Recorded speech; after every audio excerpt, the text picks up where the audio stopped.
ജാസ്മിനുമായി ബന്ധപ്പെട്ട് നമ്മൾ ഒരു പേര് കേൾക്കുന്നത് ജാസ്മിന്റെ വായിലൂടെ തന്നെയാണ്. അഫ്സൽ എന്ന് പറയുന്ന ഒരാളുമായിട്ട് കമ്മിറ്റഡ് ആണെന്ന് പറഞ്ഞിട്ട് അദ്ദേഹം ഒരു പോസ്റ്റ് ഇട്ടിട്ടുണ്ട്. അപ്പൊ ആ ഒരു ടോപ്പിക്ക് നമ്മൾ ഒരുപാട് ഇതിനകത്ത് ചർച്ച ചെയ്തതാണ്. ഞാൻ അഫ്സലിന്റെ പേരെടുത്ത് അധികം വീഡിയോകൾ ചെയ്തിട്ടില്ല. പക്ഷെ പുറത്തൊരു കമ്മിറ്റ്മെന്റ് ഉണ്ട് എന്ന് ജാസ്മിൻ പറഞ്ഞതൊക്കെ നമ്മുടെ ടോപ്പിക്കിൽ എപ്പോഴും വരുന്നതാണ്. ആ കാര്യത്തിൽ ഒരു അപ്ഡേറ്റ് വന്നിട്ടുണ്ട്. ഞാൻ ആ ടോപ്പിക്ക് ഈ ഒരു വിഷയത്തിൽ നിർത്തുകയാണ്. ഇനി ഒരു പുറത്തെ കാര്യം പറഞ്ഞ് ആ പയ്യനെ ആവശ്യമില്ലാത്ത വിവാദത്തിലേക്ക് വലിച്ചഴിക്കാൻ താല്പര്യമില്ല. കാരണം വളരെ കടുത്ത മാനസിക സംഘർഷത്തിലൂടെയാണ് ആ ചെറുപ്പക്കാരൻ കടന്നു പോകുന്നത്. നമുക്ക് ഊഹിക്കാവുന്നതേ ഉള്ളൂ. അദ്ദേഹം വഞ്ചിക്കപ്പെട്ടു, അതുകൊണ്ട് ഞാൻ ഈ റിലേഷൻഷിപ്പ് ഇവിടെ വെച്ച് അവസാനിപ്പിക്കുകയാണെന്ന് പറഞ്ഞുകൊണ്ടൊരു പോസ്റ്റ് അദ്ദേഹം ഇട്ടിട്ടുണ്ട്. വളരെ വിശദമായ ഒരു പോസ്റ്റാണ്.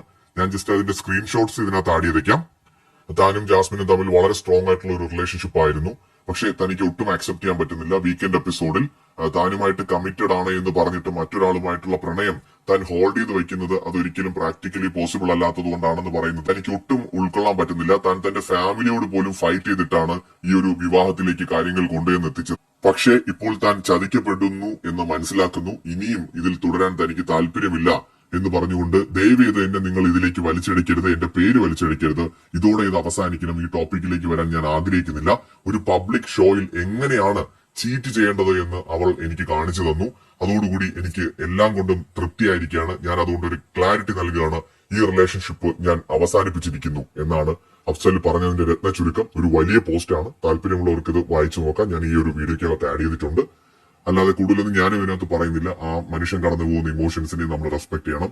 അറിഞ്ഞോ അറിയാതെയോ ഇതിലേക്ക് വലിച്ചഴിക്കപ്പെട്ട ഒരാളാണ് പുള്ളിയും. എന്ത് ചെയ്യാനാണ്, ഒട്ടും പ്രതീക്ഷിക്കാത്ത കുറെ കാര്യങ്ങളാണ് ഈ സീസണിൽ നടക്കുന്നത്. തൽക്കാലം ബൈ ബൈ.